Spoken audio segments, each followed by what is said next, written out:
asalaamaaleykum mbokk yi ñu am mbégte di sant buur yàlla borom asamaan suuf di kat fii seen jataay Sénégal ca kanam Sénégal ca kanam wala sunu réew mi ni ñu koy xalaatalee xool yi ko gàllankoor si fànn yëpp jëm leen a indil saafara ngir réew mi suqaliku réew mi taxaw réew mi yegg ñun ñëpp fa ñu bëgg mu yegg.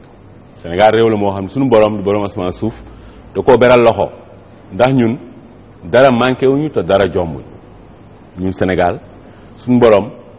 lépp loo xam ne doomu aadama aajowoo na ko ci kaw suuf ngir jëm kanam suñu borom defal nañu ko muy géej di suuf su nangu di ay koom yu ne ci suuf si koom yu ne ci biir ndox mi di ndox mu neex di ay nit yu am xel rek koom la saa yu nit jëlee xelam daas ko nàmm ko bës ko xelli ko sotti ko xel moom da koy jural yiw yoo xam ni njottam mënal si woon a yegg sax lu tax ñun Sénégal ñu am xéewal yooyu yëpp waaye ba noppi ñun ba léegi lijjanteeguñu benn ci fànn suñu dundin ba bëgg si du dëkkuwaay du dem ak a ñëw du mbay du napp du sàmm du jàng du jàngale du wér gu yaram du dem ak a ñëw du benn ci fànn yi nga xam ni moom moo ñu soxal loolu lan mooy saafara si bés bu ne dañu am gan yoo xam ni dañ fiy dikk ngir loolu ñu yëy ci yàbbi tey dañ ci am gan koo xam ni mi ngi jógee ba réewum Suède tudd Christian Katomeris moom télévision bu Suède la fa lay yëngatoo di fa liggéey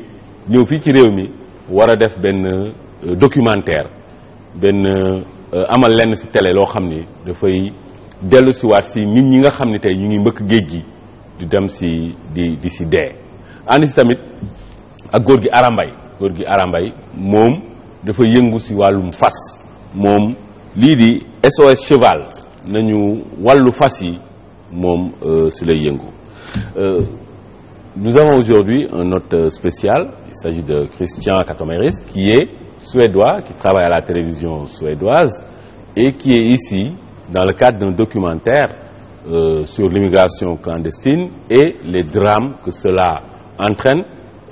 Notamment, c'est une excuse aussi qu'il utilise pour faire une recherche sur une jeune fille qui est décédée en Grèce et dont on ne connaît pas jusqu'à présent les origines. Christian Katomeris, bienvenue et bonjour. Merci pour votre invitation. góor gi Arambay yooyu di la nuyu di la dalal di la ziar. Tunkara maa ngi lay fay nuyoo man it di kontaan trop bokk plateau bi ak yow. lépp lu jëm ci fas moom lu noble rek la moo tax képp ku ci yëngu moom kooku dalal ko dañ ci am mbégte. Christian Katomeris, qu'est-ce que vous faites au Sénégal? Je fais un voyage à l'envers. En fait, je fais le voyage dans le sens inverse de ce que nombreux de gens font aujourd'hui, c'est-à-dire les migrants qui viennent d'Afrique et qui vont vers nos pays à nous en Europe. Et je fais ce voyage à l'envers parce que j'ai été très touché quand je travaillais comme correspondant européen. Je voyageais beaucoup en Europe il y a quelques années. J'ai découvert au bord de la frontière grecque et turque beaucoup de destins tragiques, des gens qui étaient jeunes, qui ont terminé leur vie, et même certains qui n'avaient pas d'identité. Et de voir ces personnes dont les familles ne savent pas où ils sont, puisque les familles ne sont pas venues les chercher, ils ont été parfois enterrés en Grèce dans des tombes anonymes, ils ont juste un numéro, et je me suis dit que je veux raconter d'abord cette histoire, surtout peut-être des femmes, puisque j'ai rencontré beaucoup d'hommes dans les histoires de migration, mais j'ai voulu cette fois-ci axer sur l'histoire des femmes migrantes à travers un destin d'une femme inconnue. Et voilà pourquoi nous sommes ici. On a fait un voyage qui est passé de la Grèce à la Turquie et maintenant au Sénégal. Et aujourd'hui, vous parlez d'une jeune femme qui est décédée et dont on ne connaît rien du tout. On ne connaît rien du tout. Je ne sais pas si je peux montrer. Il reste 3 objets. Oui. C'est la seule chose qui reste de cette personne. Aucune carte d'identité. 3 objets, un bracelet, une boucle d'oreille et un petit gris-gris, une pochette. Et à partir de cela, on a été voir des migrants en Grèce, à Athènes, à Istanbul. On a demandé. On a aussi montré des photos de cette femme lorsqu'elle a été décédée. Je ne vais pas la montrer maintenant. Et tout le monde dit elle est probablement d'Afrique de l'Ouest, probablement du Sénégal, etc. Donc on ne sait même pas d'où elle est, mais cette enquête nous porte à aller vers ici. Et il y a des initiales sur le bracelet. Il y a des initiales, c'est peut-être un des seuls éléments peut-être personnels, puisque ce sont des objets assez simples, assez communs, je crois. Et c'est un V, ça ne se voit pas ici, mais c'est un V et un S, peut-être un prénom et un nom de famille. Voilà, c'est ce que nous avons. Et c'est l'objet d'une enquête que nous faisons. Nous avons aussi créé, parce que beaucoup de migrants en fait ont été très touchés par notre enquête. On sentait que c'est leur histoire. C'est leur histoire parce qu'ils sont passés par la forêt qui amène à ce fleuve maudit, puisqu'il a tué des centaines de personnes entre la Grèce et la Turquie. Aujourd'hui, c'est sur des bateaux en mer plutôt, mais à l'époque, c'était près d'un fleuve. Ces gens ont fait ce voyage. Et donc, on sentait chez eux le sérieux. Même des gars un petit peu durs comme ça que j'ai rencontrés dans la rue, tout d'un coup, ils sont devenus solennels. Ils ont senti comme moi qu'il faut le respect de ces individus qui sont oubliés. Voilà. Et la migration clandestine aujourd'hui, c'est une vraie catastrophe. Les chiffres de l'Union européenne donnent froid au dos. On parle de plus de 22 000 morts. Et de ces 22 000 morts, seuls 2% sont repêchés et 98% ne sont jamais identifiés, et souvent, pour la plupart, sont même dévorés par les poissons. Une vraie catastrophe. C'est une catastrophe, mais elle a eu lieu pendant des années sans qu'il s'est passé grand-chose. C'est-à-dire qu'avant, c'était peut-être à petite dose. Depuis une vingtaine d'années, les gens venaient passer la mer Méditerranée, etc., les frontières, avec les dangers qu'il y avait. Aujourd'hui, on voit l'emprise que ça a pris, peut-être aussi parce que c'est devenu une industrie. On peut en vivre aujourd'hui, et vivre très bien. Ceux qui font ce métier de passer les gens ont aussi la possibilité de s'enrichir énormément. Absolument. Et pour vous, à quel niveau se situent les responsabilités? Alors, moi, j'essaie d'abord de voir, moi, en tant que citoyen européen, journaliste, qu'est-ce que je fais? D'abord, ma responsabilité, c'est peut-être de parler à mes concitoyens qui ne connaissent pas toujours cette situation, parce que nous vivons en ce moment. Il y a 100 ans, il y avait beaucoup d'immigration de la Suède vers les États-Unis, de gens très pauvres. Aujourd'hui, on a oublié cela. Donc, il faut que je le rappelle. Après, il y a bien sûr un questionnement européen. Est-ce qu'on peut avoir des frontières aussi dures, avec une manière aussi dure de traiter les gens qui veulent venir chez nous? Est-ce qu'il y a d'autres solutions pour éviter cette catastrophe, comme vous dites? Finalement, nous arrivons aussi la responsabilité des individus, de ceux qui peut-être font le travail de passeurs. Quelle responsabilité ont-ils? Peut-être même des familles, de ceux qui, avec parfois, je crois, beaucoup de peut-être une naïveté, je ne sais pas, en manque de connaissance de cause, veulent envoyer d'autres gens pour les aider. Je le comprends, bien sûr. Je suis moi-même fils et petit-fils d'immigrés. Je le comprends très bien, ce besoin d'espérer qu'ailleurs, peut-être ça va nous aider. Et finalement, bien sûr, les pays où on n'a pas encore réussi à créer une stabilité économique pour la population. Donc, je crois qu'il y a sur beaucoup de niveaux des questionnements et des choses à faire. Moi, l'immigration clandestine, je trouve que c'est une défaite totale, une défaite de l'humanité, parce que nous ne nous sentons pas frères et sœurs sur terre. Les gens vivent barricadés, c'est des autres, ils n'ont qu'à mourir comme ils peuvent. C'est une défaite des États africains qui n'ont pas réussi à régler ces problèmes de travail et d'espoir, d'espérance. C'est une défaite individuelle, parce que l'être humain devrait pouvoir, à travers ses attributs naturels que sont son cerveau, ses bras, ses pieds, où qu'il soit sur terre, essayer de se frayer un chemin, parce que quand même le soleil brille pour tout le monde. Et à mon niveau, je ne peux pas comprendre qu'on veuille aller en Europe au point de mourir comme ça. Je peux pas le comprendre. Peut-être parce que j'y étais, j'étais immigré, mais je ne peux pas comprendre ça. C'est impossible. Et il faudrait vraiment qu'il y ait une autre humanité, que l'on se regarde, nous les humains sur Terre, avec d'autres yeux, et que chez nous, qu'on travaille beaucoup plus, qu'on travaille beaucoup mieux pour régler nos problèmes de travail. C'est complètement ahurissant. Dans nos pays, nous avons besoin de tout. Par exemple, au Sénégal, nous avons besoin de régler les problèmes de transport, de logement, de santé, d'éducation, de nourriture. Nous avons besoin de tout. Et pour régler ces problèmes-là, il faut du travail. Donc, il faut des millions d'heures de travail pour régler nos problèmes. Donc, nous avons besoin de ces gens pour travailler ici, chez nous. C'est parce que nous n'avons pas encore mis en place le système qu'il faut, qui est orienté vers nous, un système endogène qui part de qui nous sommes, où nous sommes, ce que nous sommes et où nous devons aller. On n'a pas encore réussi à mettre cela et cela, c'est la faute aux politiques qui dirigent, qui n'ont pas du tout réussi à nous mettre sur orbite. Et aujourd'hui, nous sommes les bons derniers de la classe et le bon dernier, écoute, on ne peut pas le respecter. C'est pas possible. Gorgui Arambay, yow yaa ngi yëngu ci wàllum fas depuis kañ. dama bëgg recadrer tuuti présentation bi yëngu ci fas man damay yëngu ci lépp loo xam ne dafay jëmale réew mi parce que je suis un homme de lettres, je suis écrivain, auteur d'un livre à succès, Le Maître Sorcier, qui a été édité en France. Puis je me suis waxal wolof. léegi man dama wax ni da nga wax yëngu ci fas ci laa mujj bind.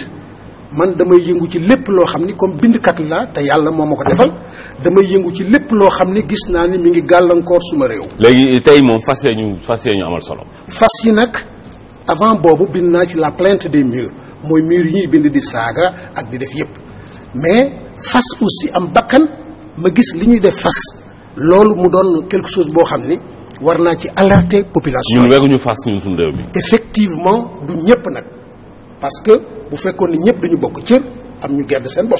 waaw mais tey booy wax ne weguñu fas yi ngay xool ñi nga xam ne ñoom ci fas la ñuy dundee ñi nga xam ne ñoom fas dafa nekk seen biir xol xam nga ñooñu dinañ toppatoo fas waaye ñi ëpp tey ci ñun mais ñun weguñu fas. am na ñoo xam ne dañu weg fas am na ñenn ñoo xam ni ñi ngi def fas naka su dul noonu da ngay wax kay lan moo ma alerté ba ma lancé SOS cheval. loolu lan la. li ma lancé moo di da ngay gis fas am bakkan nga gis ko ci circulation bi oto yu wër ko te mu am bakkan nga xool ni fas wi maigreur bii mu am mi ngi dundal waa ji mais waa ji du ko dundal nga xool ni effort bi nga xam ni moom lay def pour di ko jëriñ waa ji transport yi en commun yi nga xam ne ñooy wër ñooñu sax ñoo gën demin ki nga xam ni dafa am bakkan ndax fas wi ci biti lay fanaan. waaye léegi loolu góor gi lan mooy saafara si parce que xam nga loolu yàgg nañ ko wax ci réew mi du li ngay wax ni du lu bees mais tey nan lañ koy saafara.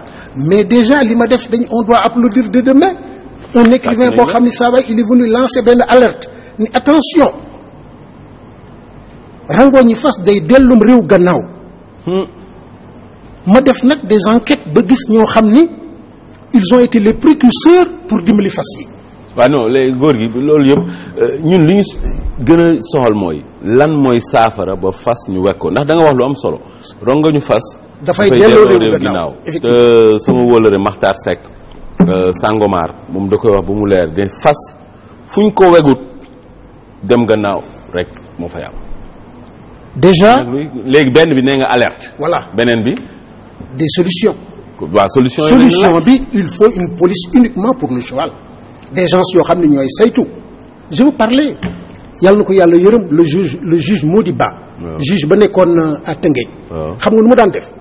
bu gisee et c'était un juge de paix di atti nit ñi. su gisee benn fas dana topp propriétaire am ba ca këram ni ko ñaata fas nga am. boo amee benn mu ni ko c'est pas normal da ngay am ñaar bii di xëy bii di gont.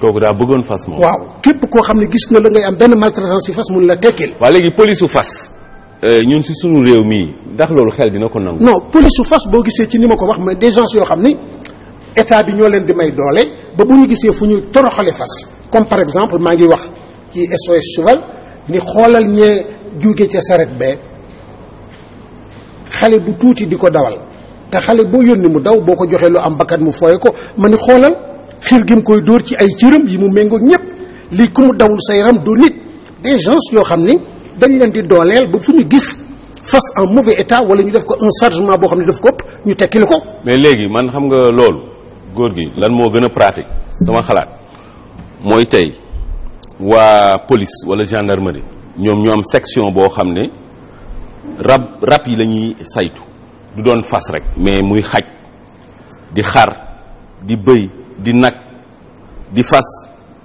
kenn du nangu yooyu ñu toroxal leen ci biir réew mi mu am nag ñoo xam ne dañ leen ci détaché ñu koy lijjanti ñu mel ni tey gendarmerie xam nga gendarmerie ñoom dañu am section boo xam ne ñoom Jean Fall yooyu ñoom fas rek la ñuy lijjanti ñoom fas yi fi gën a rafet ñoom ñoo leen moom ñoom king ak ñoom tekkiyeer ak ñooñu léegi tey gendarmerie loolu mënoon nañ ko sas réew mi ñu commencé kenn du nangu bakkan ñu koy toroxal fii. d'abord bu fekkee ni la sécurité des personnes sax dafay poser problème bu fekkee ni ñu ngi leen ciy bëgg a booleel yu fas yi le travail n'est pas ardu li ma bëgg a wax moo di ay nit ñoo xam ne ils sont assermentés.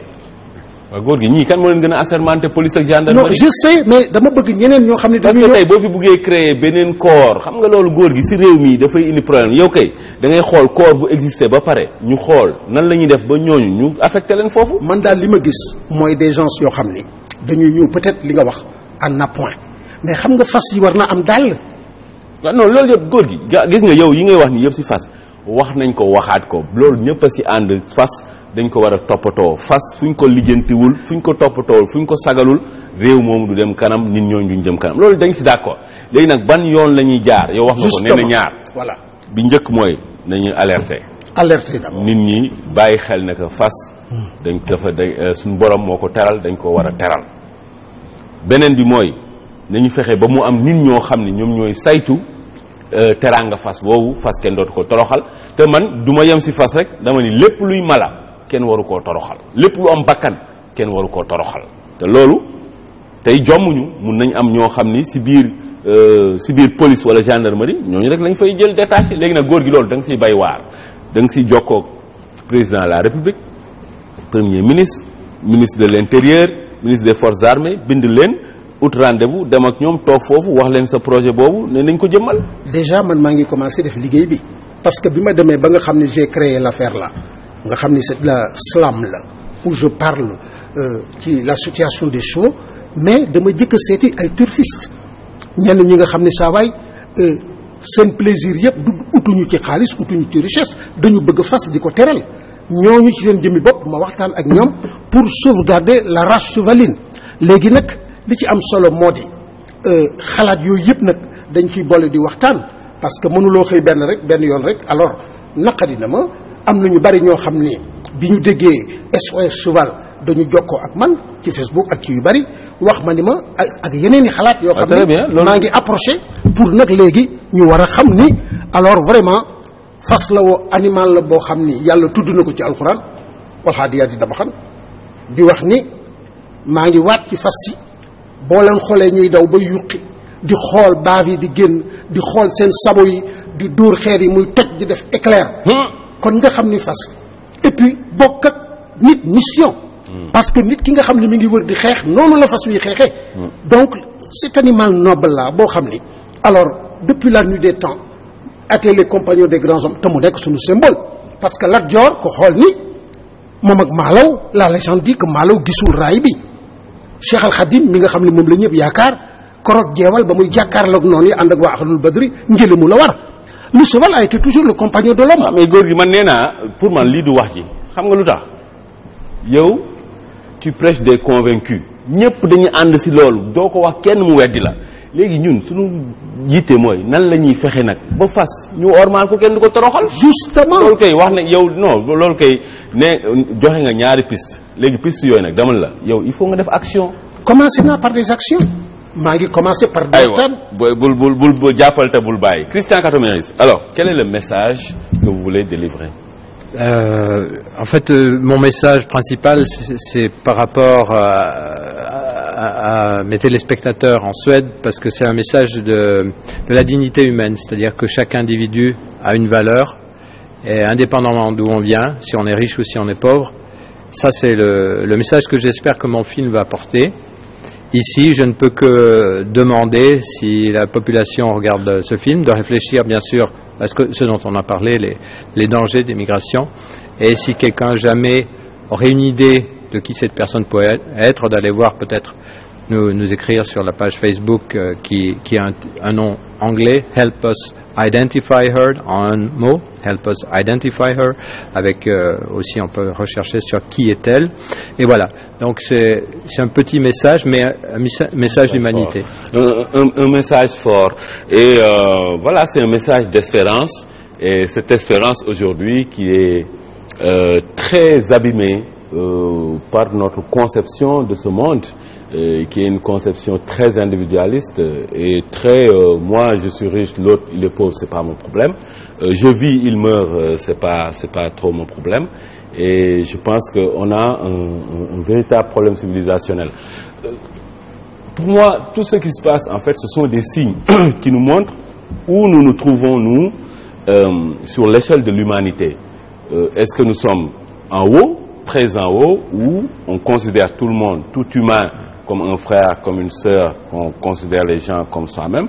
Ça, je pense, c'est le niveau le plus élevé de l'humanité. Ou alors, est-ce qu'on se trouve au bas de l'échelle humaine, où on est un tout petit peu comme les animaux qui réfléchissent en termes de territoire. Tu ne franchiras pas mon territoire. L'ours, quand il vient, qui conquiert un territoire, il va griffer les arbres et montrer à tout le monde, c'est mon territoire. Tu n'y approches pas ou tu es mort. Et aujourd'hui, c'est ça la tendance dominante européenne, malheureusement très américaine. Très fort. C'est vraiment ça. On se barricade, comme les ours, comme les lions, comme les animaux. Et après, bon, les autres humains, ils peuvent mourir. C'est pas un problème. Vous savez, je vais vous dire une phrase que m'a dite que je n'oublierai jamais. Un moufti qui a enterré beaucoup de ces personnes. À l'époque, on était en train de construire une barrière sur la frontière entre la Grèce et la Turquie pour empêcher les migrants de passer. Je lui ai demandé, qu'est-ce que vous pensez de cette barrière? Il m'a dit, vous savez, les barrières, c'est pour les animaux. Mais même les animaux, comme vous dites, ont une dignité aussi. Donc, les hommes... Aujourd'hui, ce n'est pas l'orientation de notre civilisation humaine qui est dominée par le matérialisme, l'individualisme, la consommation à outrance et les barricades et les barrières. C'est vraiment dommage. Alors, tous ceux qui suivent ce programme, cette jeune dame dont on ne connaît pas les origines, on peut essayer de la regarder sur Help Us Identify Her sur Facebook, et ceux qui ont des informations pouvant conduire à son identification donc peuvent contacter Christian Katomeris via cette page Facebook. Yéen ñi nga xam ne yaa ngeen di seetaan Sénégal ca kanam tey Christian Katomeris moom doomu Suède la, dafa am documentaire bu muy def si ñi nga xam ne ñi ngi dem di mbëkk géej yooyu fële ca diggante Grèce ak Turquie. Dafa am ñu bëri ñoo xam ne dañ fa dee, dafa am benn xale bu jigéen boo xam ne gis na ko fa mu dee, mu foto kook yooyu indi fii tey ay lenn lu mu bàyyi woon foofu muy jaaro nopp, lam ak benn téere, waaye ba léegi xale boobu kenn xamul kan la. Ku dem si Facebook di nga mën a gis si benn page bu tudd Help Us Identify Her si anglais, wala nga dem Google nga def qui est-elle nga xool xale bu jigéen boobu kan la. Amaana doomi réew mi la wala kenn xamul fan la bàyyeekoo. Moom nag Christian dafay yëngu si loolu te dara waralu ko lu dul waar woo xam ne daal bëgg na ko bay si loolu. Un clin d'œil à mon oncle Lamine Dieng, ça, l'ami personnel à Christian. Góor gi yow sa message lan la? Suma message mooy déjà di gërëm ñëpp ñi nga xam ne ils ont répondu à mon appel. ñoom professeur Sakhir Thiam, waa kër professeur Omar Bao, association les amis du cheval. ba nga xam ne ñëpp daal léegi ñi ngi ñëw ñi ngi waxtaan, parce que loolu moo tax ma ñëw fii pour wax ni ñëwuñu rek pour wax, dañuy ñëw pour apporter des solutions. waaw léegi solution yi tamit loolu laa mën na bañ a nekk waxtaan rek, il faut yéen tey ngeen dem fëgg bunt yi nga xam moom leen war a fëgg buntu mon général chef d'état-major général des armées, ñoom général yi nekk fële gendarmerie, waa police, ministère de l'intérieur, forces armées. Tey ngeen bañ a yemit ci fas donc xool nan lañ koy yaatalee ba lépp luy mala ñu bañ ko toroxal ci réew mi. c'est pour cela boo xoolee ci la ci CD bi remerciement ñooñu nga wax ñëpp remercier nañ leen te dinañ leen adresser correspondant. mais ñooñu kenn waragu leen remercier defaguñ dara. non c'est-à-dire on les invite à venir dans ce projet. lu tax ngeen di remercier. non mais c'est ça mais boo bëggee dara da ngay remercier d'abord. dafa am non remercier mooy ku def dara nag. non xam nga ñun dañu sénégalais dafa am gis nga déjà maa ngi dégg léegi nga ni xale bu dee. waaw j'ai été un peu choqué. parce que boo waxoon faatu moo may gënal. wala réer donc dafa am yenn yoo xam ne ñun dañ koy def c'est pas pour ut ci dara mais suñu éducation moo ñu ko may gërëm la wax la pour quelque chose moom bi may wax daal moo ci et déjà je l'ai vu en parler en français et comme aussi je maîtrise le français li ma wax ci cheval en slam il était libre vivant aux grands airs parmi les siens capturé torturé chaque jour que Dieu fait la panse vide sous le poids des chargements. Les fers usés aux pattes le font glisser. Il tombe et s'affale sur le pavé. Des baves gluantes découlent de sa gueule. Ses larmes coulent. Les yeux révulsés. Il attend venir la mort, qui seul va mettre fin à cet anéantissement. Voilà le sort du cheval, maltraité. moo tax ma ni nañu yërëm fas yi. non fas kenn waru ko yërëm de góor gi ma loolu ànduma si. ah mais si yërëm ko way. non sinon damay mer parce que man saa waay fu ma nekk léegi. ma politique c'est le cheval. non fas pour man kenn du ko yërëm. yàlla moo ko teral kon boo ni nga waxee nii dafay choqué léegi ñu bari. waaw léegi da nga may bàyyi kay ma yeggali. ah mais yeggaleel mais boo waxee loo xam ne choqué na ma mais je sursaute. parce que léegi je me fais le premier défenseur des chevaux. fas kenn waru ko yërëm. lu tax kenn waru ko yërëm. fas dañ ko war a bëgg. c'est profond. ñu bàyyi leen léegi ak seen jàngat bu njëkk si bés bi.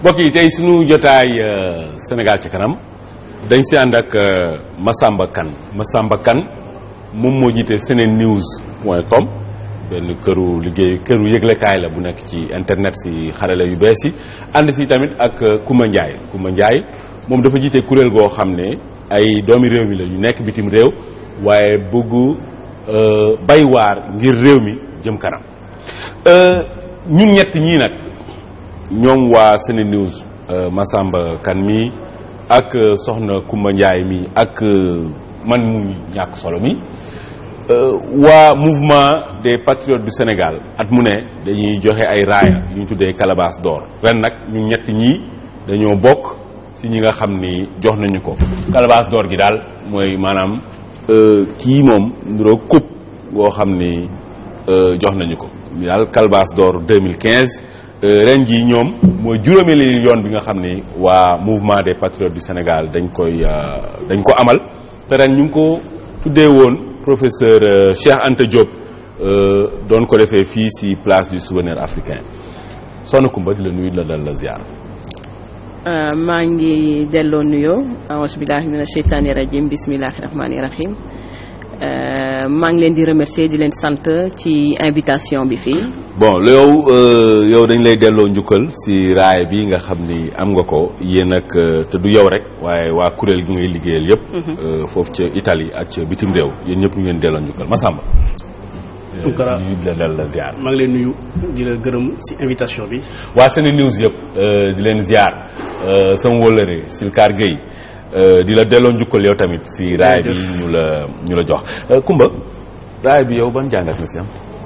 raaya bi jàngat bu ma ci am mooy dañ koy jël rek comme encouragement te di féliciter waa mouvement des patriotes du Sénégal.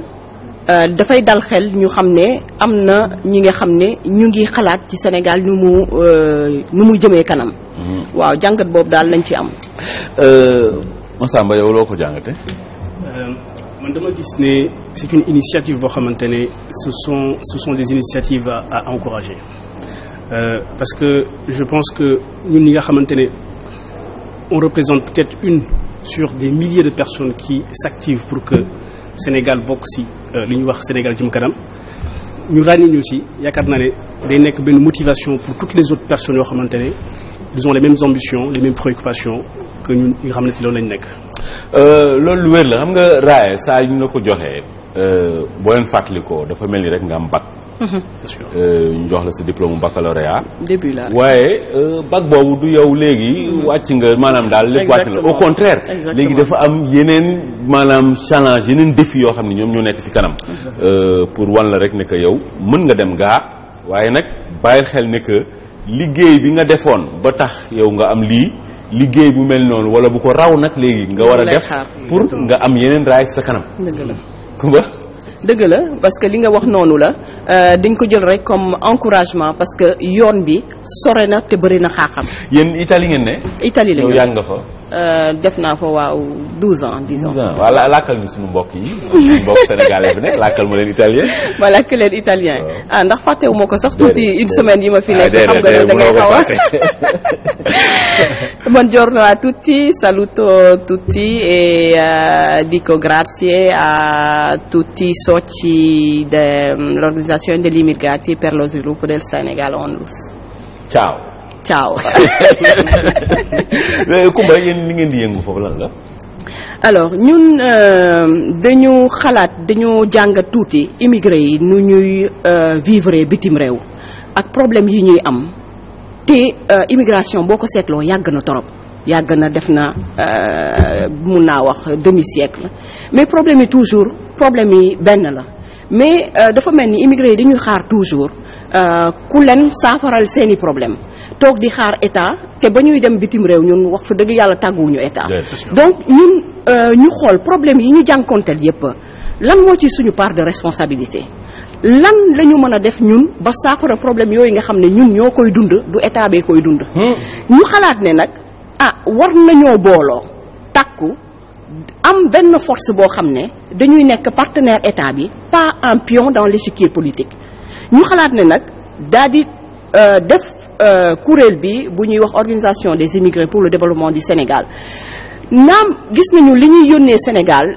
nit ñi ñu ngi koy xayma ci 700 milliards waaye 700 milliards yooyu boo ko xoolee ci réew mi doo ko fi gis parce que mi ngi ci dépense quotidienne bi ak ci construction de maison mais loolu ñun lan moo ci suñu part de responsabilité est-ce que dañuy continuer di yónnee rek ndimbal boobu pour ñun dimbal bu provisoire la du dimbal boo xam ne dafa définitif li ñu mën mooy ñun li ñuy en tout cas li ñuy proposer comme solution mooy organisation des émigrés pour le développement du Sénégal dafay laajte émigré bu nekk fépp fu mu mënti nekk ci àdduna mu jox une contribution symbolique de 25 € par an ñun ñu xayma entre 1,5 million ak 2 millions ñii ñi ngi naan 4 millions la ñu kenn xamul exactement parce que immigré yi parfois du ñu am kayit ba même ambassade yi ci boppam mënuñu am chiffre bu exact mais ñun ñu ngi def comme idéal ak un objectif boo xam ne bu ñu atteindre 2 millions d'immigrés par 25 €.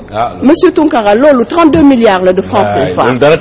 32 milliards boobu dañuy xool Dakar exclu parce que vraiment li nekk Dakar dafa bëri. Tout est concentré à Dakar te Sénégal du Dakar rek mënoo wax da ngay développer Sénégal nga jël lépp concentré ko ci Dakar. Donc lépp li ñuy def incha allah ci région yi lay nekk. loolu chaque année à la fin de l'année dañuy xool projet de grande envergure bu ñu mën a def dans les régions. boo jëlee région bu mel ni Casamance wala beneen pôle de développement lu fa nekk comme potentialité ñu jël loolu def ko fa lu toll ni benn usine loolu dafay permettre 80% jeunes yi nekk ci région boobu. ñu am liggéey éviter ñun li ñu dund en immigration. 20% aussi immigrés yoo xam ne bëgg nañu ñibbi ñu ñibbi si liggéey ci loolu. loolu mooy suñu. Kumba loolu am na solo lool ndax gis nga immigré Sénégal man dama jàpp ne. dara tëwu leen. dëgg la. lu ne mun nañ ko lii manqué rek moom mooy benn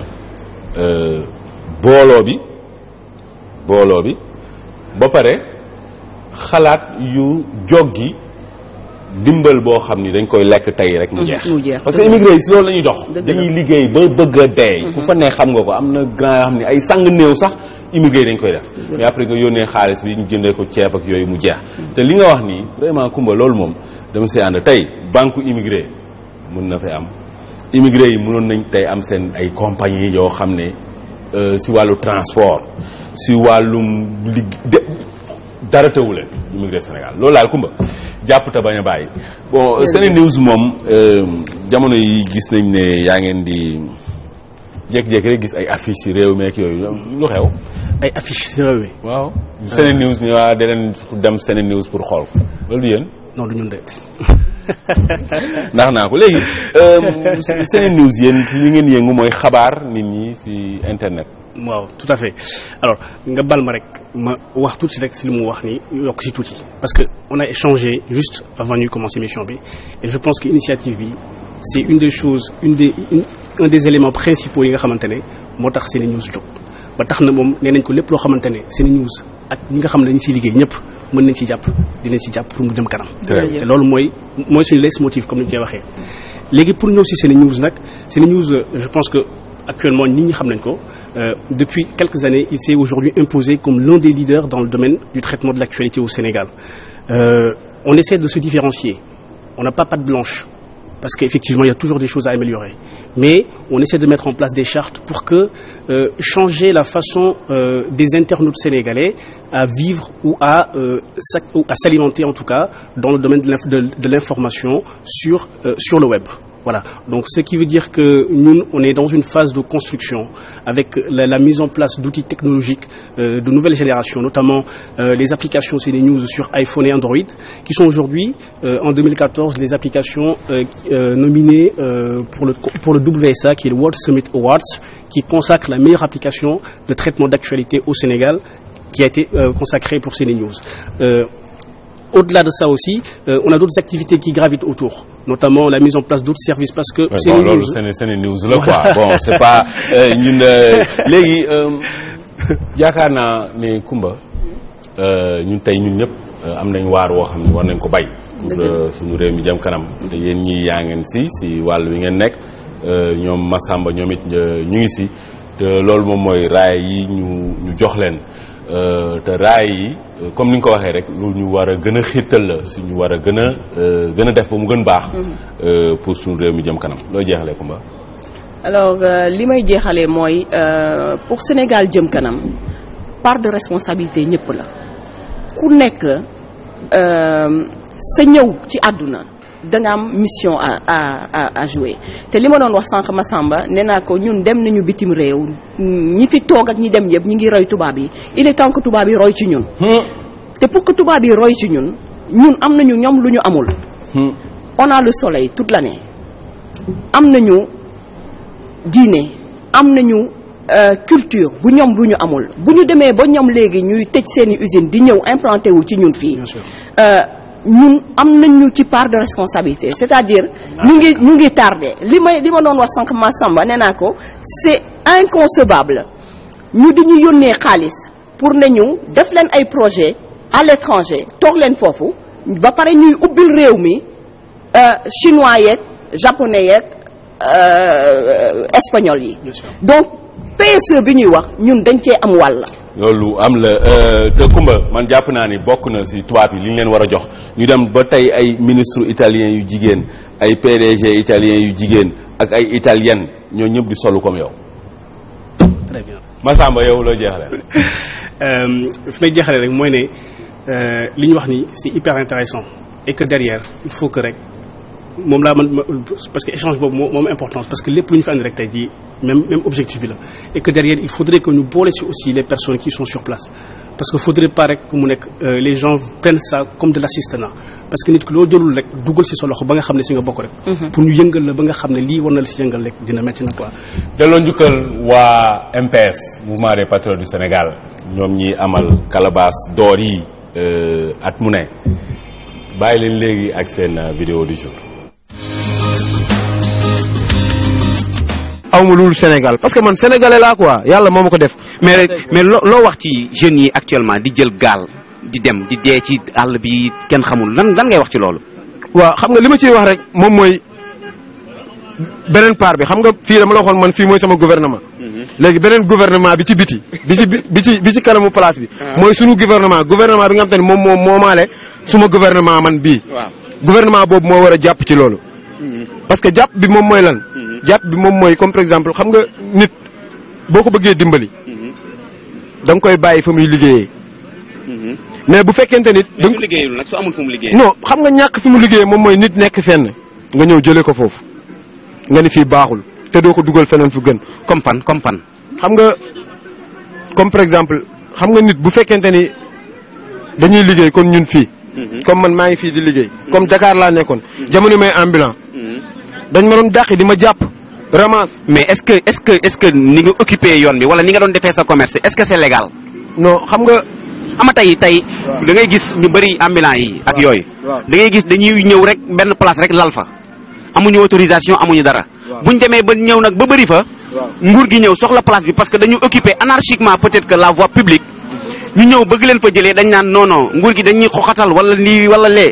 est-ce que loolu nan nga gisee loolu. waaw léegi xam nga nan laa ko gisee. ni ma ko gisee xam nga du caaga dañuy lal fenn pour occuper fa. pour xatal ko wala pour loolu.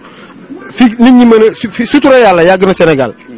fi nit mën a nekk yàlla di ko fekk foofu ak wërsëgam bari na. est-ce que comprendre nga expliqué. mais waxewu ma foofu man bi may ambulant. dama daan dugg ci ay rue yoo xamante ni. dama juddu. fekk sama ay maam bëri na Dakar. ñu fa am xaalis tey. am fa ay magasin yoo xam ne si li ma lay expliqué ci lañ jaar. mais foofu ñu ko doon jaaree ba am li ñu am. xam nga nit ku nekk boo sañoon foo jaar sa doom jaar fa.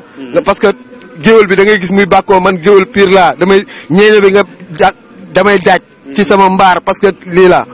loolu dafa am na ñoo xamante ni maanaam commerce lañ gëm te commerce moom mënoo xëy rek nekk grand commerçant.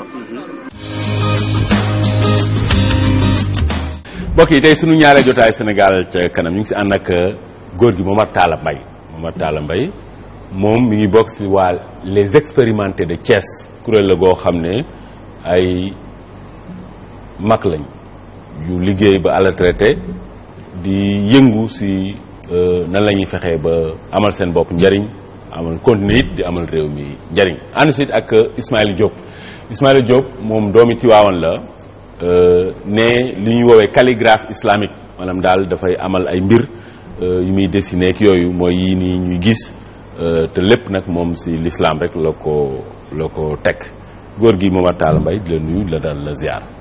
waaleykum salaam ñoo ngi lay fay.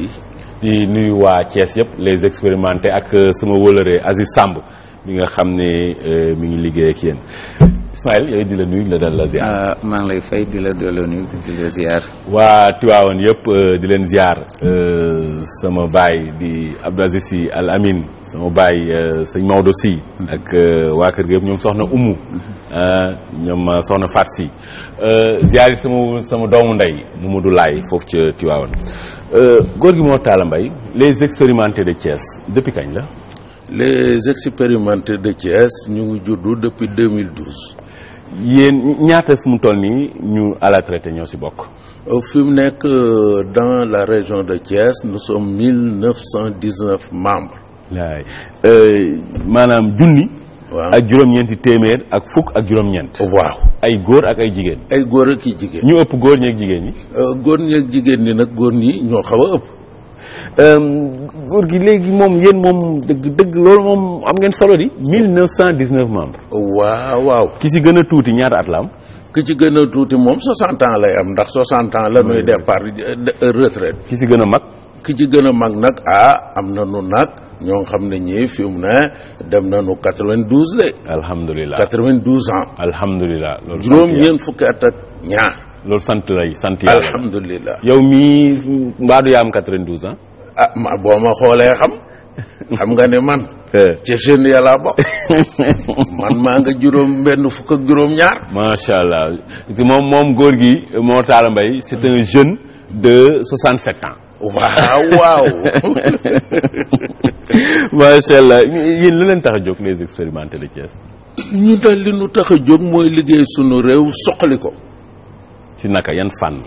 ci fànni seet nan la ñuy def ba génne ci tartari retraite bi tartari sunu sët yi gone yi ak tartari gouvernement du Sénégal. boo xam nañ ni retraite moom Sénégal dafa am tartar comme ni nga koy waxee li nga doon fayeeku léegi dañ koy wàññi boo ko doon jot benn weer yaa ngi koy jot si ñetti weer wala boo koy jotit weer mbir mi dañ koy wàññi ba retraite bi li ko gën a tarit li gën a tax mu tar bokk na si da ngay dem ba à la traité ba léegi kër gi wàccagu la ndax doom yi amaana liggéeyuñu sët yi foog ñu jàppale leen loolu yéen yan saafara ngeen ci xalaat.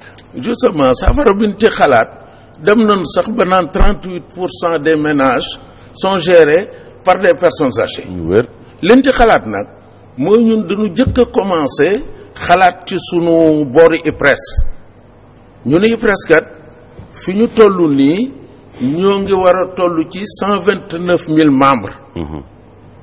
ñu ne 129 000 membres yooyu bu nu defoon ni téeméer la nuy daggal par weer. kon ñaari weer yi day daal di doon ñaar téeméer. te comme ñaar téeméer lan lay fay par bimestre bu nu la ko daggalee ñun ñëpp dana nu am 129 millions téeméeri millions ak ñaar fukk ak juróom-ñeent yoo xam ni dërëmu état demu ci dërëmu IPRES demu ci ñaari weer yu ne. waaw loolu lu tax ba léegi bu dee ci at mi. waaw dana nu am téeméeri millions bu dee 10 bimestre bu nu ko daggalee fukki yoon. muy 1 milliard danañu am 1,290 millions. waaw yu dërëmu kenn demul ñun retraité yi ñoo ko moomal sunu bopp. waaye lu mel noonu lu tax ba léegi amagul ci réew mi. ñun nag yàlla def na bi nu ko génnee depuis 2007 dem nañu waxtaan ci ak directeur général bu IPRES. kan la woon boobu. ndax mën naa tudd tur. waaw Alassane Robert Diallo la woon. waaw waxtaan nañ ci ak moom recevoir nañu ci ñetti yoon ne dañu koy def. ba léegi. xañ na yàlla moo ko tuddagul. mais tamit yàlla tamit yàlla moo ko tuddagul tamit yàlla ñoom jox nañu xel bi yéen retraités yi ngeen jëm ba génne xalaat bu mel noonu mais loolu dañ ko war a jëf immédiatement. tey it nag dama lay waxal leen fi mu ne ñoo ngi ñuy daggal ci ñi bokk ci association yi. ñeent fukk. te ñeent fukk yooyu soo ko dee seet bu nu ko doon dagg bu nu ko yemale woon ñeent fukk rek. di ko dagg ci retraité yi yu IPRES paiement bu ne dañoo am 25,800,000. seetama lii. te kat soo ko defee nag 6 fois ci année bi. da ngay daal di am 154,800,000 yu dërëmu kenn duggul. waaye léegi man xam nga lu ma jaaxal góor gi lu tax yu mel nii ba léegi kenn jëmmalu ko ci réew mi. loolu nag. loolu sàggante IPRES la dañuy waxtaan nag may wax dëgg ci la. wax dëgg ci la waaye nag IPRES itam ñun duñu mën lu dul rek ni yàlla moo ko tuddagul mag la. non góor gi loolu moom ànduma ci yàlla tudd na ko ndax yàlla jox nañu xel bi yéen nàccal ngeen ko nasal ngeen seen xel génn ngeen loolu 2007 ba ñu ngi 2008 muy 2015 muy juróom-ñetti at mais loolu yàlla tudd na ko xanaa kay ñun ñoo sàggan rek IPRES daal ñoo deful seen ñoo wàccul ak man du ma ko waxee noonu ndax directeur bu bees bi mu ñëwee dañu koy gërëm di ko sant. est-ce que def na ko. bi mu nu recevoir yow dégg nga ne bii passé benn paiement demul ci ay transfert de fonds. paiement yëpp delloo na leen poste finance te ñoo ko gis ne ko kat dinu jël dinu yóbbu ay transfert de fonds wóorul. déedéet mag kenn mu ne nu loolu danaa ko faj te jël na ko gis ngeen bii passé ñëpp poste finance lan def lii ma lay waxit mi ngi ci. parce que dig nañu ko nee na lii ngeen ma wax. day loo xam ne lu jaadu la man ci sama bopp nag. ñoom Alassane Robert Diallo lii lañ leen waxoon.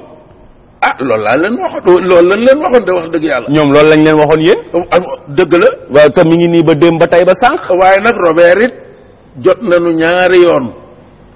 jot nañu ñaari yoon. non Robert daal man jot na leen ak jotu leen du loolu mooy wax ji est-ce que jëmmal na ko ba mu doon lu wér retraités yi di si gis seen bopp di si faj seen soxla loolu am solo góor gi leneen yëpp ay théorie la xam nga ñun Sénégal dañoo aay si wax recevoir nañu dikk nañu wax nañu lu neex jox nañu loolu du régler problème mu retraités yi li koy retraités yi ñaanuñu kenn retraités yi yalwaanuñu ñoom lii ñoo ko moom nañ leen ko dajaleel ba pare ñoom ñu lijjanti ko loolu kay yomb na. kooku dëgg la mais yow retraités yi nga dégg ñun dañoo mujj sax boole ci. les personnes âgées.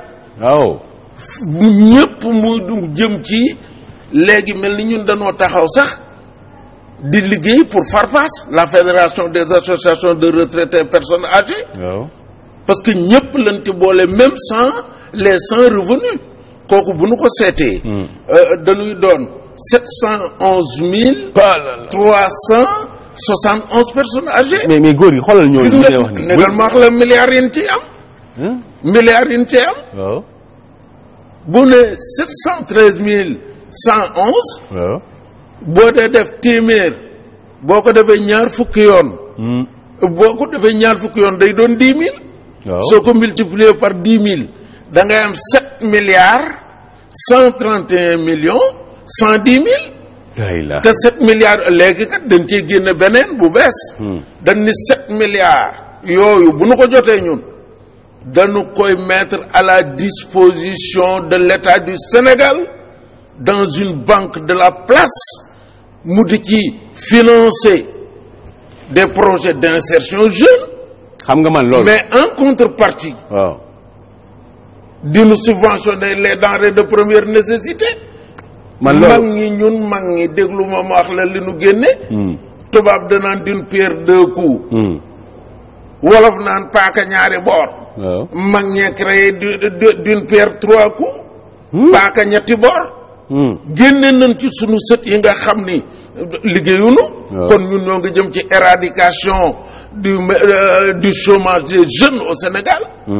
génne nañu ci état bi ndax ñoo ngi mettre à sa disposition 7 milliards yoo xam ni et chaque mois nag ñu teg ca 356,555,500 francs. génne ci nag encore mag ñi ndax ñoo ngi leen di subventionner les denrées de première nécessité. kooku ne d'une pierre plusieurs coups la. rawatina ëpp na trois. ëpp na trois. góor gi mais góor gi. gis nga yéen. xoolal ma jox la benn misaal. boo demee Amérique. waaw. da ngay fekk ni armée bi. dañu am seen banque bopp. waaw. lu tax parce que ñoom nekk nañ mbooloo moo xam ni. li nga wax ni kenn ku nekk soo génnee jëlee si moom laaj ko ñaar téeméer. ñoom mën nañ demal seen bopp. dëgg la tey yow li nga wax nii. man xam nga fu ma si àndul. jël xaalis bi mettre ko à la disposition de l'État yéen tey. da ngeen waroon am seen banque bopp parce que 7 milliards. waaw ku ko mën a lever. waaw dara tawatu la. négal ma ñëw. Banque islamique du Sénégal. waaw. si je ne me trompe. 7 milliards ay capital am. seetal ma lii. waaye nag ñun danoo liggéey ba tollu fii. waaw. ñoo liggéey réew mi ba teg ko ci loxo yi ñii ko yor tey. kon la nga xam ne yéene woon nañu ko te yàlla dogalul ñu mën koo suttal dañu koy suttal ci bii mooy lan mooy jamono bii ñuy wax mbëkk mi. nit ñi naan Barça mbaa Barsaq. ñu seet nan la ñuy def ba sunuy doom ñi nga xam ni liggéeyunu sunuy sët yi nga xam ni liggéeyunu fonds yooyu. ñu jël ko xanaa xamu ni boo ko déposé woon ci benn banque mu nungu lii ma la wax. non yéen da ngeen war a am seen banque bopp. bàyyi ma ñëw boo nee banque bopp sax. waaw ñenn ñi mën nañ ni y aura un problème de gestion mag ñi nangam xam nga ñun lu nu bëgg. jël ko dem à la BNDE. la Banque nationale de développement économique. ni ko voilà 7 milliards que nous mettons à la disposition de l'État du Sénégal. pour mu di ci financer des projets d'insertion jeune pour sunu sët yi waaye en contrepartie nag nañu subventionnel les denrées de première nécessité ni mu koy defee ci santé bi. moo tax man ànduma si xalaat boobu xam nga ban pour man. yéen seen 7 milliards yooyu. waaw soo leen ko dajalee. waaw da ngeen ko jël ne sunu banque la ñuy créer banque boobu. ngeen jël seen i sët ay jeunes yoo xam ne jeunes sénégalais yu jàng ba yey seen i këyit. lépp luy koppar xam nañ fan lañ koy dugal ba mu ñoŋ. ba pare banque boobu yéen di leen financer di leen supporter si ay denrées de première nécessité. fi nga gisewul mooy xam nga mooy fan. sëñ Tunkara. xam nga fi nga gisewul fan la. mooy 7 milliards ñu mettre ko à la disposition de l'État. chaque mois.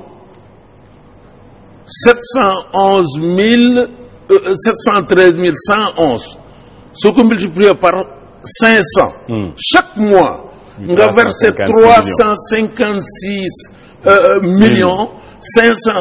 356,555,500. loolu ci wolof mooy ñetti téeméer ak juróom fukk ak juróom benn ci million. ak téeméeri junni fukk ak benn.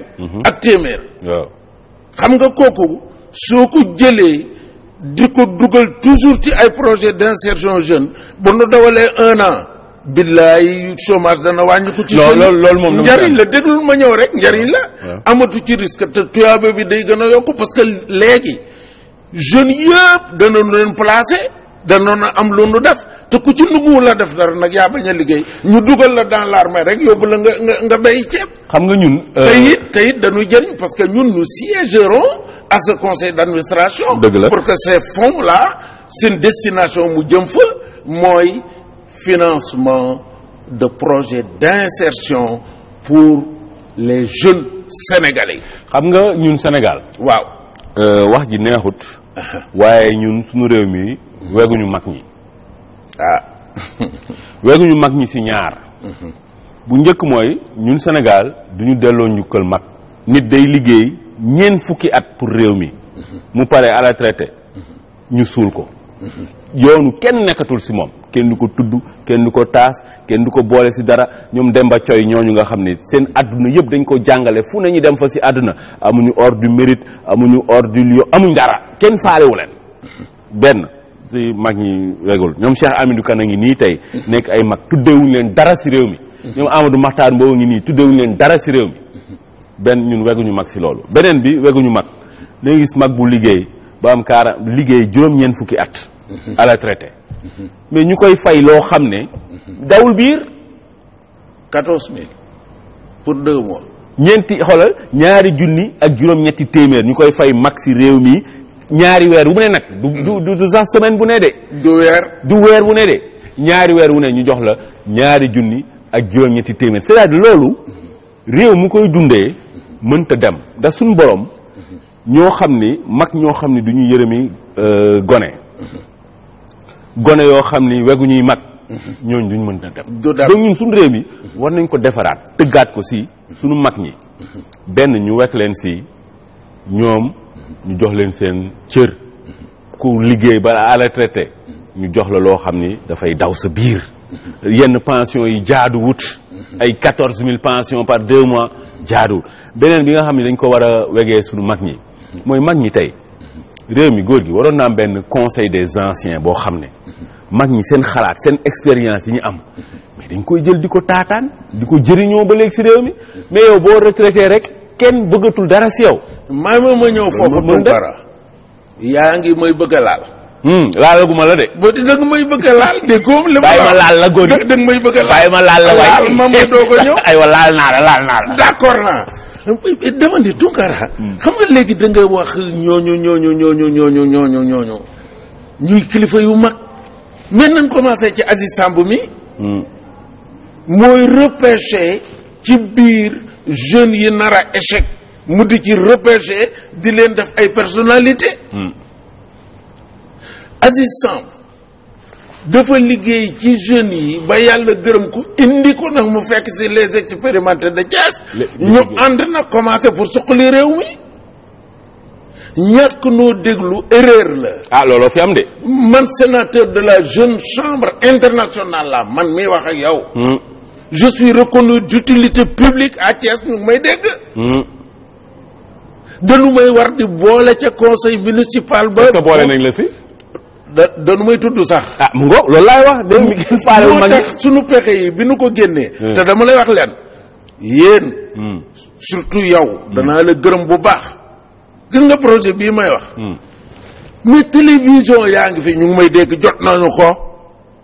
ñu def ay bande clé USB booleeg leetar jox leen kenn ngaa ngu ci. def nañu bande clé USB gi yëpp jox ko animateur yu mag. kenn ngaa ngu ci. kon yéen ñii ci ngang wax dëgg yàlla jaarale ko ci Aziz moo tax ma ne Aziz nañ ko ñaanal. et je vais demander au président de la République. ku mel ni Aziz Samb dafa yelloo nag lu bon nga décorer ko devant la nation sénégalaise à l'ordre national du mérite ah fii nag yow góor gi décoré nañ la yow mi bu tam mësuma ko am naa samay médaille du travail nag. international it décoré na ma. parce que je suis un sénateur de la jeune chambre internationale. waaye suñu réew mi moom reconnaître la moom. je suis le matricule 48121. mais réew mi moom ba léegi moom. li muy wax ci réew mi audience yi ma lay wax nii. président recevoir na leen yéen les expérimentés de Thiès. ba déposé nañu fa audience ba ñu bindu nu tontu nu. waaw boobaak léegi ça fait 1 an. ci yàlla 1 an kenn du ko xaarloo mag nag. parce que si 1 an yooyu nga ñoom itam dañoo occupé. lu ñu occupé yéen yaa leen di seen ay waajur di seen ay kilifa 1 an boo ko xaarloo ay mag yu bëri faatu nañ si. dama naan lu nu dundati ñun bonus la nanu gaaw jël projet bi ba lu nu empaté ba. waaw. yàlla dolli leer. góor gu sell la ngoog. macha allah am kuleel l'enfant pël. góor googu dani. mag mu fi jógee. waaw ci Afrique. bibliothèque bu tàkk la. làkkoo. bibliothèque mooy kàggu. ci wolof. waaw kàggu gu tàkk la. mais buñ ko déggee nag ni mu ko waxee. ñoom son excellence le président Macky Sall mi nuy gërëm nag di ko sant. ndax am na lu mu defal ñun danaa ci ñëw. ñoom lay waxal. ni leen mag ñii liggéey réew mi ba tollu fii bu leen bàyyi ñu dem ak li nu yor. dëgg la déglu leen. ñoo leen naan ñoom ñi nga xam ni bu ma doon joxe exemple dama naan nga jóge Thiès jëm si Ndakaaru jëm si place de l'indépendance. ñun yegg si nanu ba faren ko laaj place de l'indépendance. yow yëggagoo foofu ñuy wax xodda ba. boo génnee Pout.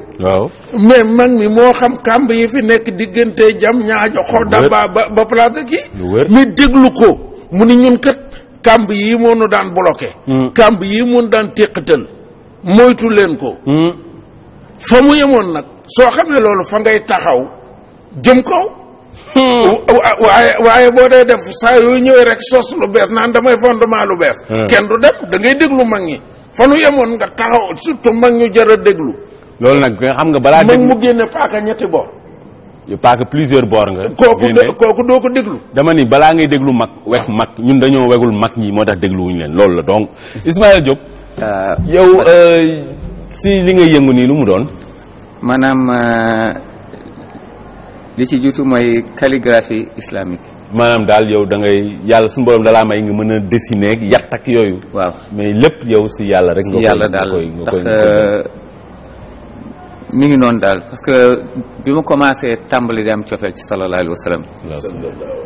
yàlla la soob mu bëggloo ma ko ba ma ci commencé tàmbali ma gis ni daal occidentaux yi tableau yu bare allahu muhammadu benn xeetu caractère rek lañ koy bindee te moo xam ban produit lañ koy defar. man ne nag man danaa jéem jël sama turu sang bi ak boromam jéem ko rafetal. macha allah donc chaque fois su ma daan dem defi sama inspection yi boobu maa ngi woon en activité à Taïba ma defee sama inspection machine yi ba pare su ma ñëwee toog def sama rapport pendant que gars yi ci yeneen waxtaan yi nga xam ne man àgguma foofu affaire politique su ma jëlee sama crayon sama gomme ak sama papier seet na may fexe ba taarale turu sallallahu alayhi wa sallam. donc je passe presque 2 heures de temps di bind peut-être waxtu añ jot rek ma añ mais su paree daal damay defar su ma defaree ba mu pare ma jël kayit bi lem defar sama tiroir. su ma dajalee nag ba mu bëree bare ma jël ko yóbbu ko ci kër ga def ci tuuti parfum daal di ko gas daal di ko suul terale ka daal. donc daal en quelque sorte damay def la promotion des noms d'Allah et de Muhammad sallallahu alayhi wa sallam. maanaam daal yow yëkkati turu suñu borom ak yonentam sallallahu alayhi wa sallam. loolu nag ku si yëngu moom suñu borom si boppam day warul boppam yëkkati la. waaw ndax moom kenn du nangu kenn gën koo gore. du nangu kenn gën koo baax. donc mbir yi daal moom moo ne nii mooy li ñuy gis nii. voilà yii daal ay turu ay caractère la. waaw. mooy allah Muhammadu bi. waaw xam naa li xam nga lii bokk na si solo yu mu am. ku si yëngu. yow sa àdduna doo mës a la traité benn ñaar doo mës a am ñàkk loo def du la mës a daal non non non ndax lii du jeex du jeex toujours luy defar ruuxu nit ki la te toujours da ngay yaakaar ni peut-être fi nga yem parce que man fi ma commencé woon ci Muhammad sallallahu alayhi wa sallam ñu dem am ku ni ma ñaari tuur yi kat il faut ñu ànd il faut allahu ànd ak Muhammad léegi décoration bi ma defoon ci kaw Muhammad ma dindi ko def benn allahu en miniature donc depuis loolu ci laa nekk noonu affaire di jolle bon ban message nga bëggoon nit ñi dégg ko. nit ñi dégg daal que ñuy fàttaliku suñu borom bi subhanahu wa taala mi nga xam ne mooy buur di borom du julli ci yonent yàlla Muhammad sallallahu alayhi wa sallam di sëlmal ci moom itam li may utiliser mooy bant mi nga xam ne daanaka lépp fii lay ñore ci dëkk bi wala ngay jéggaani fi neen lépp lu ñu war liggéey rek war nañ ko liggéey ci bant te soo seetee kii maanaam dama matérialiser benn suusu garab ëkk donc suñu xoolee lii mooy partie bi féete suuf kii mooy radicelle yi donc racine principale baa ngi nii maanaam gàncax gi ñoo xaw sonn ci kaw ni ñuy tumurankeele nature bi donc à travers ça maanaam lii dafay yooxu di ñaan di tàllal suñu loxo bi suñu borom bi pour mu indi taw bi su ko defee nature bi mën dundaat pour ñu mën sauvegarder la nature. ki moom Abdou Aziz Sy Dabakh waaw ndax moom nga si def nii. ñoom daal ñu ngi noonu. kii moom mooy sama baay sëñ Maodo. ndeysaan. kii di. Cheikh al Islam. kii di. Cheikh Mouhamadou Fadal. kii di sëñ Fallou. waaw sëñ Fallou mooy baayu sëñ Abdou Karim. ñoom sëñ Atiq Mbacké. moom lañ doon màggal si Kazu Rajab bi. yow daal suñ borom ak ñu baax ñi daal. waaw yow si loolu nga yëngu. waaw lii moom sëñ bi. dafa am lu neex lu ma si def sax. maanaam daanaka ci calligraphie yi laa doon dugg waaye yàlla ci boppam mi nga xam ni moom moo yor son programme mu fexe ma dugal ma ci beneen circuit moo waral may defar yi ak genre néegu ñax yeeg maanaam allah muhammadu. léegi yii nii bon ku ko soxla da nga koy weccee. waaw am na mooy wecceeku nag mais je dirais que su ma defaree 100. waaw franchement 10 yi peut-être 9 yi laay wecceeku yi ci des yëpp dama koy def fii sabilillah. alhamdulilah yàlla doy na ma seet. macha allah donc léegi góor gi yow ban message ngay jeexale. message bi mooy jeexalee nag mooy sant nag sunu borom lañ ciy jiital di sant le GREM son coordonnateur André Demba Wade. waaw góor gi sant yi moom. sant xam kooku visionnaire la. waaw léegi sant du action man bu doon sama sago li ngay jeexale mooy ay action yoo xam ni day tax ba mag ñi ñu suqaliku ñu gëddal leen si réew mi. kon André Demba Wade laa bëggoon a sant. Aziz tudd naa ko. sant itam la fondation Sonatel. ndax ñetti ñii ñoo nu jëkk a song si. li tax mag ñi gën a jëm kanam. bi nu gisee ne kaye yi danoo gis ne dañ ciy génne léeg-léeg ay nataal yoo xam ne du référence ngir sunuy sët mais ñun danoo créer kaye bi génne ko édité ko. kaye bi mooy day wax si wàllum. kaye bi boo ko seetee. ci couverture boobu ci kaw. ku mës a doon président gouverneur de la région de Thiès. waaw depuis l'indépendance ba ci actuellement ñoom la ñu def foofu. def ci suuf ku mës a doon président du conseil régional depuis la réforme administrative de 96 soo wëlbatee ci ginnaaw ñu def fa tous les préfets yi mës a jaar ci département de Thiès depuis l'indépendance à nos jours. maire bii benn gaam bi la. bii nag gaam bii la ñu def képp ku mas a doon maire capitale régionale ba di Thiès. kaye yi est-ce de que l'indépendance à nos jours. kaye yi ñu ngi daw imprimé nañ leen. kaye yi imprimé nañu ko président de l'Assemblée nationale son excellence l'honorable Moustapha Niass bi mu jotee kaye bii ak sunu projet yi mais daf ñu jox audience ni le 7 janvier 2013 daf ñuy recevoir na leen. recevoir nu ndax question politique ca dugg. waa léegi góor gi waaw góor gi bëgg nañ nga. gisoo IPRES la nu ko defal. IPRES bi mënu gisee kii ay mémo IPRES la. Robert Diallo daf nu woo jox nu mémo yi ni kaye yi dama bëgg ngeen defaral ma ci ak mémo yi ne yu IPRES. waaw ñu defar ko nii. moom it ba demee ba ci biir. ah xam naa li gaañ naan yàlla na nu yàlla musal ci cat rek. catal leen dugg. cat duggunu ba defuñu ko xam nga ni lii éducation nationale. lu wér doon commencé. waa éducation nationale dañ ko war a jël lii. 10% seen marché rek bu nu ko joxoon te 17% bi état bi wax. ñoo ko jëkk génne ñun ni nañu jox mag ñi 10% des marchés publics. góor gi mën nañu ko def par la raison d'état. waaw mën nañu ko def par la préférence nationale. bon léegi yéen le 9 juin da ngeen am benn daje boo leen war a amal foofu Thiès. incha allah le 9 juin. dañu woote Thiès tudde ko journée la vie du troisième âge ou du retraité. maanaam ñoom Aziz Samb ñooñu. dañ si ñoom fan lay nekk si Thiès. ñoo ngi koy defee conseil départemental bu Thiès. très bien waa Ndar danañu ñëw. macha allah waa Ndar danañu ñëw. ñoom Malick Diallo danañu ñëw. waa Ndakaaru dana ñëw ñoom Manga ñoom Alaaji. góor gi li ma bëggoon ñu jeexalee. ñoom Njuga Jeng Alaaji Njuga Jeng. waaw ñooñu ñëpp yàlla na leen yàlla may wér. te yàggal leen si ñun. góor gi li ma bëggoon ñu jeexalee. waaw mooy dafa am loo xam ni. dañ koo seetlu fu mu toll ni si ay mag. waaw te ñu bëri daal rafetlu wuñ ko. man mii si ñu ko rafetluwul laa bokk dañu dégg mag ñi. si réew mi di wax ay wax yoo xam ne. wax yu doy waar la. dégg nañ président Wade di tam dëmm.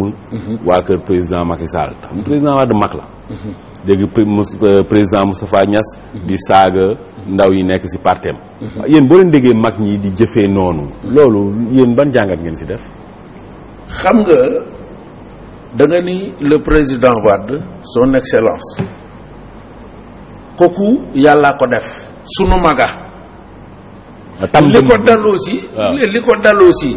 man mii ku la ne tamunu ma mbaa tamunu sama maam. non moom laa wax moom muy tam keneen laa wax di ko génne si gémmiñam. kooku nag sidditu njuréel ga moo yëngu ndax bu ko defee rek. loolu da nga koy layal am na lu tax. loolu da nga koy layal. layaluma ko damay wax ni ma ko gisee man. ndax man waaw loolu daa rafetul di wala.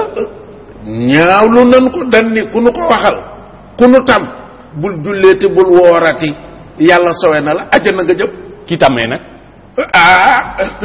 loolu liggéey nag moo ko gàddu tax xaalis. xanaa ki ñu tam bu demee àjjana kii tamee safara la jëm xanaa. du jëm néewuma safara la jëm yàlla moom safara waaye nag. bàkkaar yàlla moom àjjana it. waaw bàkkaar ba nu teggilee ka mu tam. moo koy encaissé nag. waaw léegi saaga yi ñu dégg tamit mag ñi di ko saaga si réew mi nag. kooku da nga maa wax ni ma politique moi je dirais même politique politicienne. parce que politique dëgg moi je pense que lii ñun mag ñi lii nuy def loolooy politique waaye politique politicienne nag boo ca xisee ba dugg bul xam fu mu la jëme. waaw léegi yow ban message nga am pour mag ñooñu di wax yooyu doy waar yooyu. mag ñi wax yu doy waar yooyu ñun dañ leen di ñaan ñu ñëw bokk ci les expérimentés bi nga xam dañu ko démarrer Thiès pour mu war a doon national. su ko defee ñoom. ndax ñoom la ñuy liggéeyal de déggoo man la. toute personne âgée de 60 ans et plus au Sénégal 711 371 la ñu. ñoo ngi ci biir. waaw ñu ngi ci biir subvention denrées de première nécessité ya xooluñu qui est nanti qui n'est pas nanti ñoom ñëpp ñoo bokk. non mais ñoom soxlawuñu ko ñooñu kay. xanaa li ñu soxla ko mais ñun dañ leen a liggéeyal. xanaa ñoom laaj lan nga leen di wax. xanaa ñoom li ngeen wax rejoindre. bu ñu leen rejoindre dinañ bàyyi saaga bàyyi di tamante. bañ a bàyyi. waaw kon nag war nañ gaaw ñëw. amiin ñun xaaral ñu woo leen si. ñoom président Wade vraiment les expérimentés de Thiès ñii ñooñu soxla nañ leen ñoom président Moustapha Niass les expérimentés de Thiès ñii soxla nañ leen su ko defee di ngeen gën a am tuuti yenn wax yi daal ngeen bañanti koo wax su ko defee ndaw ñi di niitu si yéen ngir jëm kanam parce que suñ demee ba mag ñi jiite ndaw ñi ñoom seen bopp di wax yoo xam ne yu doy waar la soo moytul ndaw ñooñu wax yu gën a garaaw la ñuy wax Ismaïla yow loo jeexale. xanaa di fàttali doomu aadama yi rek nañuy sant yàlla di julli ci yonent bi sallallahu alayhi wa sallam. allahumma salli ala muhammadin wa sallim ñu ngi delloo njukkal waa les expérimentés de Thiès yëpp góor gi Mbaye mii toogal leen fii tey wax fi wax yu am solo delloo njukkal tamit Aziz Samb mi ngi siy bay waaram jóge si ndaw ñi léegi mi ngi ci mag ñi te li ko yitteel rek moom mooy mag ñi nan la ñuy suqalikoo delloo njukkal Ismaïla Diop moom sama lépp la jóge fële Tiwaawan moom li muy yëngu moom mooy yii di calligraphie islamique delloo njukkal sunu ñawkat Lamp Fall Couture sama wóorale Cheikh Lo fii si Sicap Liberté 3 janoo ak sama mag Marie Gaye ak sama yaay Louise Diop delloo njukkal sunu ay techniciens ñoom Roxay Daba Mbodj ak Amdi Fall Mohamed Ndiaye ñoom Mahmoud Kane Nafi Diagne delloo njukkal Lay Sarr delloo njukkal tamit Ousseynou ak Tafa Diallo yéen ñi nga xam ni yaa ngeen ñu bàyyi xel si àdduna bi yëpp waa Thiès sama bàjjan aw Cheikh Tunkara ak waa Tiwaawan sama papa Sëñ Maodo si yéen ñëpp dig daje ëllëg bu soobee yàlla wasalaam